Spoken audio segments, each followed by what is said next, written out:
Bismillahirrahmanirrahim. Assalamualaikum para pelajar sosiologi, khususnya mahasiswa sosiologi politik dimanapun kalian berada. Pada pagi hari ini kita lanjutkan kembali kuliah kita yang tertinggal beberapa hari yang lalu. Mohon simak video-video di channel YouTube ya, karena selama kita work from home ya, kita kuliahnya daring. Oleh karena itu kalian simak ya. Saya sengaja membuat file ini dalam durasi yang pendek-pendek ya, 10 menit, 10 menit atau 12 menit, supaya kalian bisa menyimak sedikit-sedikit ya, di sela-sela waktu puasa kalian. Baik, siapkan catatan kalian untuk kalian diskusikan, karena ini bahan untuk materi kuliah kita yang mungkin akan menjadi bahan rujukan untuk ujian akhir semester. Pada sesi pagi ini saya akan mencoba menceritakan tentang teori kekuasaan ya, yang diketengahkan oleh Michel Foucault ya. Michel Foucault ini orang Prancis ya, lahir tahun 1926 dan beliau wafat tahun 84 ya, 1984 maaf ya. Jadi kurang lebih berusia 58 tahun ya. Cukup muda ya wafat beliau ya. Konon beliau wafat terindikasi dengan penyakit HIV/AIDS ya. Jadi beliau ini agak-agak LGBT seperti itu ya. Terlepas daripada itu, kita pelajari pemikirannya ya, pemikiran beliau yang lumayan banyak pengaruhnya di dalam kehidupan kita ya, termasuk di dalam belajar kita sosiologi politik ya. Kemudian Foucault ini adalah anak seorang dari dokter ya, dokter bedah ya. Ayahnya menginginkan beliau juga sama menjadi seorang dokter ya, tetapi beliau nampaknya hobi ya dengan belajar-belajar yang lain ya, sehingga tidak mengikuti jejak ayahnya sebagai dokter ahli bedah ya. Beliau dikenal dengan aliran strukturalisme ya, aliran strukturalisme ya. Apa itu strukturalisme? Kita sudah bahas kemarin ya. Struktur itu di dalam sosiologi seperti bangunan ya, bangunan tapi kita tidak terlihat ya fisiknya. Kalau kita bangunan gedung kan nampak fisiknya, ada tiang, ada atap segala macam. Nah, kita juga seperti itu di dalam masyarakat ya. Kita tidak bebas lagi ya, karena di dalam kehidupan kita ada yang namanya bangunan, struktur ya. Struktur sosial itu bisa macam-macam, aturan, budaya, ya, lingkungan, kemudian norma dan lain-lain. Jadi kita tidak bebas berkehendak, walaupun kita free will ya, kehendak bebas, tapi kita ada rambu-rambu yang namanya norma. Kalau di dalam teori Parson itu ada namanya ultimate reality ya, ultimate tulisannya ya. Jadi ultimate reality itu adalah di atas ya, di bawah itu ada organisme fisis kalau Parson. Jadi ada lingkungan, tapi ada juga struktur norma yang manusia itu tidak bisa lepas dari dua itu ya. Maka di dalam Parson itu ada teori sibernetik ya, sibernetik, antara arus energi dengan arus informasi itu berputar ya. Kita seperti itu. Jadi teori-teori sosiologi itu sebetulnya antara yang satu dan yang lain bukan berbeda 100% ya. Mereka saling melengkapi ya, saling mengisi ya, dalam perspektif mereka masing-masing. Jadi pemikiran Foucault juga dikenal dengan strukturalisme. Ingat, kalau ada namanya strukturalisme berarti ada semacam bangunan ya dalam kehidupan kita, dan mereka satu aliran artinya. Tapi Foucault ini termasuk aliran teori-teori posmo ya, karena memang berbeda dengan yang lain ya. Dan posmo itu kebanyakan pendekatannya subjektif ya, pendekatannya. Dulu di awal-awal sosiologi banyak berpikir objektif ya, dalam paradigma fakta sosial seperti itu. Jadi fakta sosial itu jelas dia kita tidak bebas lagi struktur ya. Apa bedanya dengan Foucault gitu? Foucault juga mengkritik dalam hal tertentu ya, maka seringkali dikenal dengan teorinya dengan wacana kritis ya. Teori Foucault seperti itu. eh itu ya sedikit sekilas tentang apa namanya riwayat hidup Foucault ya. Kalian bisa di YouTube ya. Nanti akan saya share juga beberapa wawancara dengan para tokoh sosiologi ya. Saya belum menyiapkan itu ya. Saya sengaja membuat file-file seperti itu, cuplikan-cuplikan ya, dengan waktu-waktu yang durasi yang pendek supaya kalian juga bisa melihat bagaimana orangnya ya, bukan hanya sekedar foto. Ketika saya kuliah dulu saya tidak tahu yang mana orangnya karena tidak ada guru-guru saya memakai PowerPoint, tidak ada internet ya. Hanya membayangkan namanya saja orangnya begitu. Tapi sekarang sudah mulai ada internet ya, bisa kita googling ya, ada wajahnya, ada fotonya, terbayang fotonya.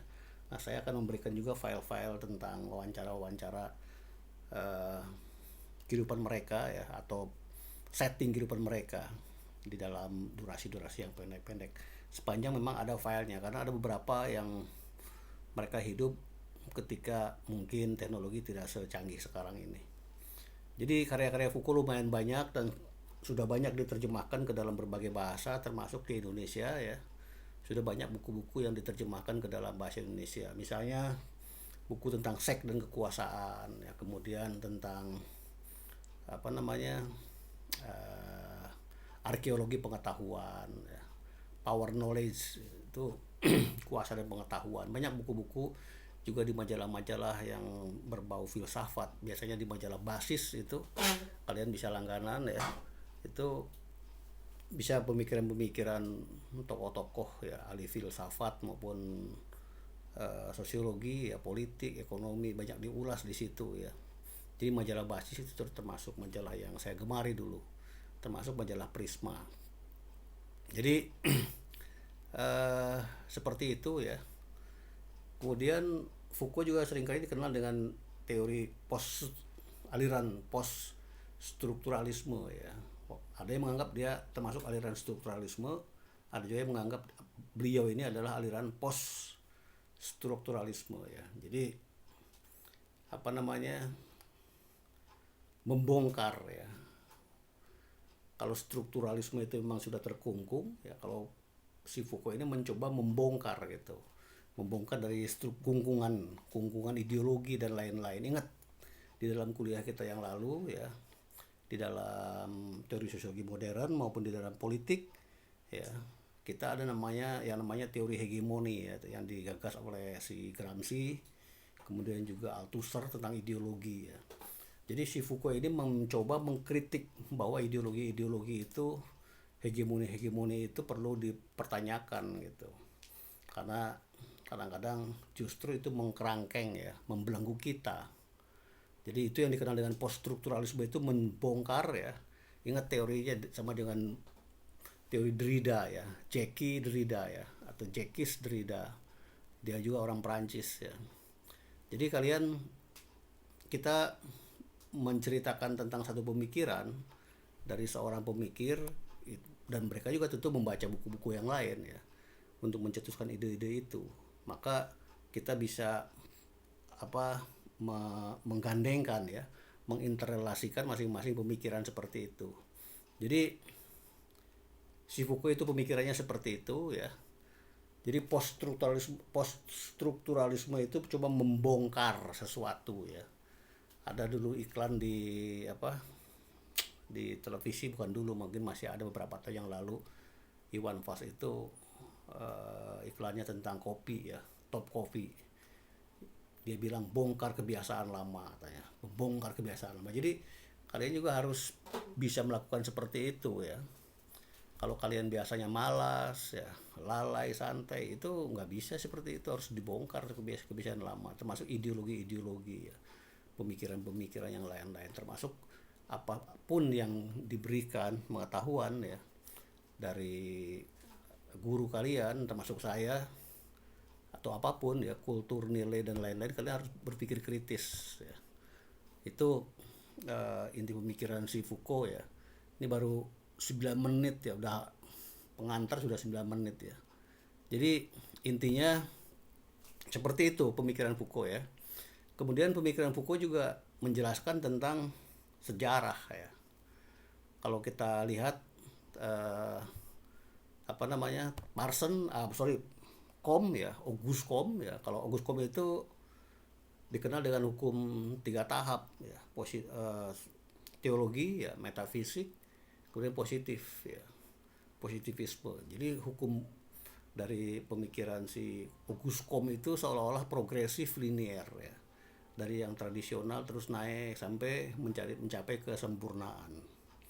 Jadi sejarah itu menurut si Comte ya selalu berkembang dari yang tradisional ke arah modern. Sama seperti makhluk hidup juga seperti itu ya, dari yang sel tunggal sampai menjadi yang kompleks ya, dari avertebrata menjadi vertebrata seperti itu. Itu pemikiran si Auguste Comte. Seolah-olah sejarah itu progresif linear itu, linear. Tapi kalau menurut si Foucault ini sejarah itu tidak seperti itu. Sejarah itu acak-acakan ya. Seperti kalian belajar sosiologi ya, masuk ke sosiologi belum tentu juga mungkin ketika SMA itu kalian bercita-cita menjadi sosiologi gitu. Mungkin kalian milih ketika SBMPTN milih ke mana gitu ya, mungkin milih ke USU, milih mungkin ke mana, tahu tuh cus masuk ke sini gitu, bukan pilihan utama lagi misalnya. Tidak terbayang kalian bisa sampai sini. Sama dengan saya tidak terbayang bisa sampai ke Riau seperti ini, padahal tidak ada cita-cita menjadi sosiologi. Tahu-tahu masuk ke sini gitu, kuliah dulu pertama kali di eksak gitu, terus masuk ke ilmu sosial, masuk ke sini, masuk ke sana. Jadi sejarah itu tidak sesuai. Nanti kalian udah kuliah S1 sosiologi belum tentu juga jadi sosiolog. Bisa jadi yang tidak terbayang oleh kalian pekerjaannya gitu. Jadi semuanya sejarah itu tidak sesuai ya. Kalian bisa saja misalnya kalian bercita-cita ingin tinggal di mana atau ingin punya pasangan ini gitu, tahu-tahu yang lain gitu. Padahal sudah bertahun-tahun kalian berpacaran misalnya. Seolah-olah itulah pasangan kalian. Jadi sejarah itu tidak sesuai dengan apa yang kalian lihat gitu. Seperti di bank itu identik dengan ekonomi gitu. Bahkan di bank itu banyak yang bukan sarjana ekonomi. Ada insinyur, ada hukum gitu, ada sosiologi mungkin gitu. Kalian juga lihat di televisi-televisi para host itu, para pembawa berita atau pembaca berita, itu tidak semuanya sarjana komunikasi. Ada yang sarjana sastra ya, ada yang sarjana HI, ada yang sarjana hukum. Tapi karena dia kuliah di Fakultas Hukum, mungkin dia membayangkan akan menjadi advokat, akan menjadi apa. Tapi karena dia punya kelihayan yang lain, tahu-tahu cus masuk ke misalnya menjadi host misalnya. Jadi sejarah itu tidak progresif linear seperti katakan tadi, dari teologis, metafisik, kemudian positif, seperti itu tidak gitu. Macam-macam sejarah ini ya. Sejarah itu tidak seperti apa yang kita bayangkan ya. Coba kita lihat, harusnya kita Indonesia sudah 74 tahun merdeka, harusnya lebih bagus segala macam, naik meningkat ya. Kenyataannya kan kita tidak menduga misalnya seperti sekarang ya. Seperti sekarang kita makin sulit kehidupan kita. Baik, ini sudah 13 menit, kita akhiri dulu ya. Ini pengantar awal tentang pemikiran Foucault ya. Insya Allah kita teruskan pada sesi berikutnya. Sengaja saya membuat durasi pendek-pendek supaya kalian bisa memantau ya, menyimak ya, dan tidak menghabiskan kuota. Saya harap file-file ini kalian download, kemudian simpan di file, jadi kalian bisa mengulang-ulang. Tidak pun perlu sekarang, mungkin perlu suatu ketika akan kalian butuhkan pemahaman seperti ini ya. Minimal untuk jangka pendek adalah untuk puas ya. Untuk jangka panjang mungkin siapa tahu kalian butuh nanti jadi dosen, jadi guru atau apa ya, kita tidak tahu. Seperti Foucault sampaikan tadi ya. Termasuk jadi wartawan. Seorang wartawan juga tidak bisa dia hanya menggeluti satu ilmu ya. Seorang wartawan juga harus punya kemampuan analisis ya. Dan wartawan itu harus pintar ya. Baik, terima kasih dulu itu ya. Mudah-mudahan ada manfaatnya. Tetap semangat. Assalamualaikum warahmatullahi wabarakatuh.